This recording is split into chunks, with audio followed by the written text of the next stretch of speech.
Okay, what is going on, everyone? I just want to welcome you all to the new Science Applied series here on my channel. And what I wanted to do with this series basically was borrow from all of the scientific information and the theory that I laid out in the Science Explained series and present that in a more applicable form so that you guys can take it and run with it in the gym right away. So we're going to be kicking off the series with a push workout. So we're going to be hitting the chest, shoulders, and triceps in this training session. And if you're not familiar with a push-pull leg split, that would basically just look something like this. So we're going to get into it right away. It's going to be a little bit more of a laid-back style for me, but still, we're going to get through everything. It's going to be all very data-driven, and I'm really excited about this series.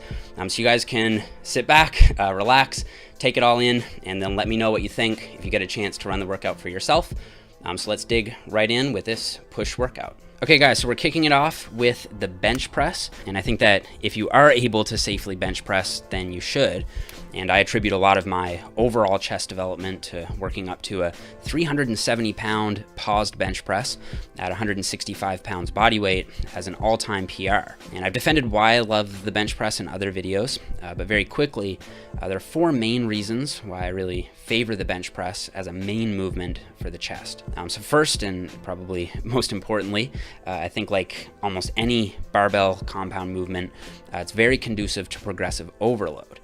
So it's very easy to incrementally add weight or add reps over time with this exercise, which will continue to drive growth over time. Second, it really seems to be the case that guys with a big bench have big pecs, and this has been shown in the scientific literature as well. In 2014, Akagi and colleagues showed that 1 rep max strength on the bench press was very tightly correlated with pec major size. Now, of course, correlation doesn't imply causation, but when we combine this data with data from Ogasawa and colleagues, which showed that even when the bench press was the only exercise included in the program, pec muscle thickness increased almost perfectly in tandem with bench press strength. I also think the bench press has the best carryover or transfer to other movements. And as I see it, if you have a very strong bench press, you'll also be much stronger on, say, the dumbbell press or the machine press. But it doesn't necessarily go the other way. I don't think just because you have, say, a really strong machine press, that doesn't mean you'll necessarily have a very strong bench press, just because the latter is so much more technique driven. And finally, I really like the bench press because it activates just a ton of muscle mass. It doesn't only hit the chest, but also hits the delts and the triceps to quite large degrees. And I think that makes it perfect as a sort of main heavy movement on a push day. So in terms of execution, I like to set up the bench press with a pretty big powerlifting style arch, as you can see. And contrary to somewhat popular opinion, this isn't dangerous and it isn't cheating as long as your butt and your upper back stay planted on the bench and your feet stay planted on the floor. And I think that even from a purely bodybuilding perspective, using an arch like this is perfectly acceptable.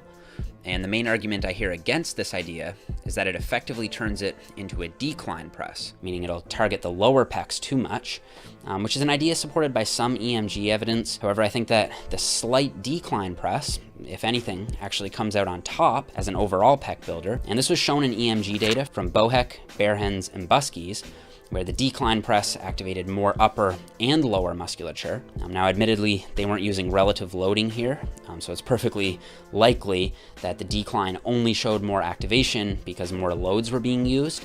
But still, I think that's sort of the point.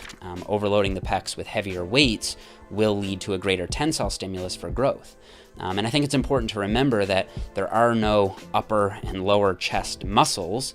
There's only the pec. There's just different regions of that muscle.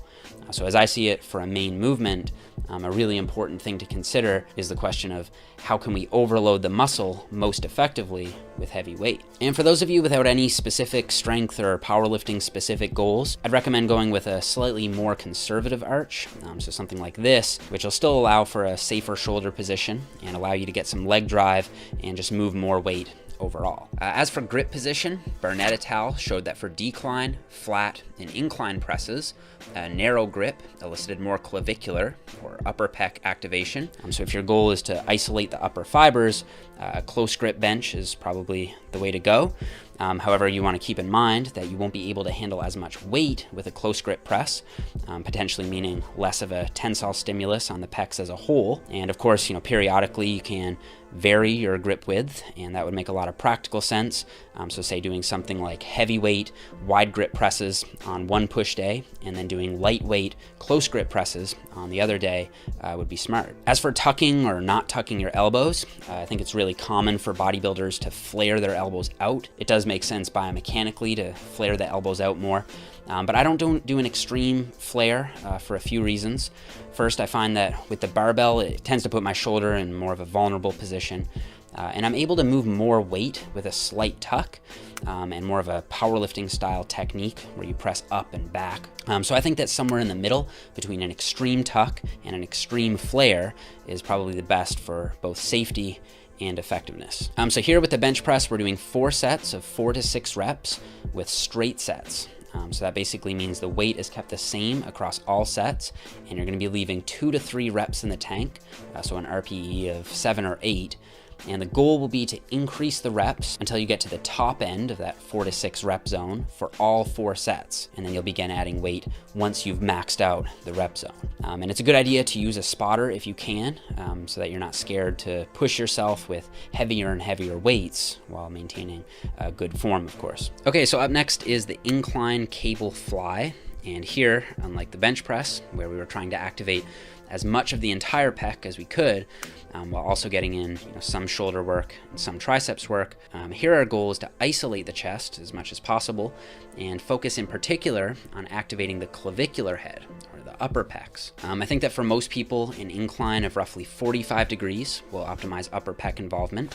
And this was shown by Krebs and colleagues back in 2010, where they found that a 44-degree angle was slightly better than higher or lower bench angles at activating the upper pecs. And because of the complaint that range of motion is going to be limited with the arched bench press technique, here we're going to compensate by extending the range of motion and going past where you'd normally stop and actually cross your hands over. You'll find that this is really going to shorten the pec fibers, and you should feel a really strong contraction when doing these, especially in the medial or the inner part of your pecs. And here we're doing cables because you just have a much more consistent tension on the pecs, much more than you would say with a dumbbell, where the circular resistance path is going to cause peak tension to occur at the bottom, which is great for stretching the pecs, but has virtually no tension at the top of the range of motion. So for this exercise, I think under most circumstances, cables are the way to go. So up next is our first true proper shoulder movement. And like I've alluded to a few times already, the horizontal bench press is actually very effective at activating the delts, especially the front delts. However, as shown by Button and colleagues, a vertical shoulder press was the #1 exercise out of the 8 that they tested, including the bench press, for activating the front delts. And not only that, the vertical shoulder press also significantly outperformed the flat bench press for lateral delts. Granted, isolation exercises tended to come out on top here, but we're going to get to those next. Also in 2015, Saderbach and al.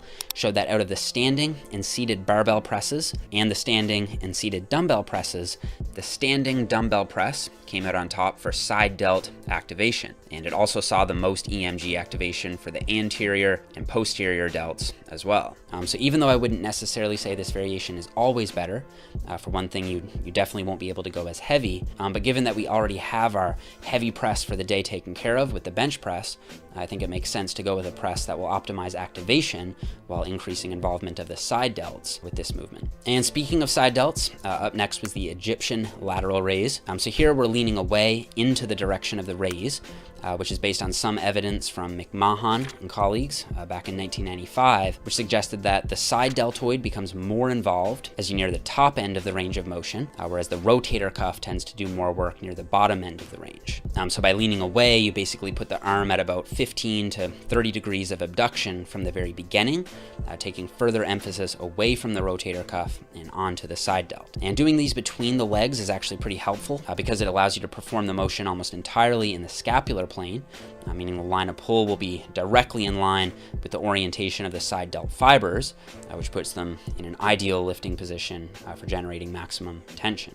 Okay, so to round out all of the pushing muscles, we're going to hit some triceps through some tricep isolation or some elbow extension work. And of course, both the bench press and the standing dumbbell press will target the triceps to a very large degree. So I wouldn't say that assistance tricep work is required for progress or required for growth, but it does come very highly recommended when it comes to optimizing progress or optimizing growth. And I'll just defer to my Arm Science Explained video here if you want some more detail. But in short, I think you want to structure your workouts where you'll have one exercise like a press down, where your arms are more down at your sides, and this will target more of the lateral or the outside head. And you want to have one movement where your arms are more up overhead to target more of the long or the inner head of the triceps. And for this workout, you can just pick one of these two movements, and then in your other weekly push workout, you can do the other one. Or if you find your triceps are really lagging, then you can do both of them in the same workout just to get your triceps volume for the week a little bit higher. For these movements, we're doing 4 sets of 12 to 15 reps. And then finally, to finish things off, we're going to be doing 2 sets of a 60-second flat dumbbell hold using roughly 40% of your typical working weight, say for a set of 4 to 6. And this is a technique included in my chest hypertrophy program. But the basic idea here is to combine both a high degree of metabolic stress through the long set duration with also a very high degree of stretch at the bottom at the same time. And while experts disagree about their respective roles in terms of hypertrophy, I think that both stretch and stress occupy some piece of the whole puzzle. And this movement also allows for a sort of novel means of applying progressive overload. So rather than focusing on increasing the reps or increasing the weight, here we're going to be focusing on increasing time under tension from week to week. So if in week 1 you do a 60-second hold, the next week you'll try to add, say, 5 or 10 seconds with the same weight. And finally, to finish out the workout, you can optionally add in 3 sets of 20 reps on face pulls. And while this wouldn't strictly classify as a push movement, I do like to include it just to help with some postural support and to prevent overdevelopment of the anterior musculature and just for a more balanced, I guess, upright, symmetrical of a look. And of course, you can always do this work on your pull days. However, I prefer to do it on my push days just to be a little bit more proactive and make sure that I'm making balancing out my push work with sufficient pull work a priority.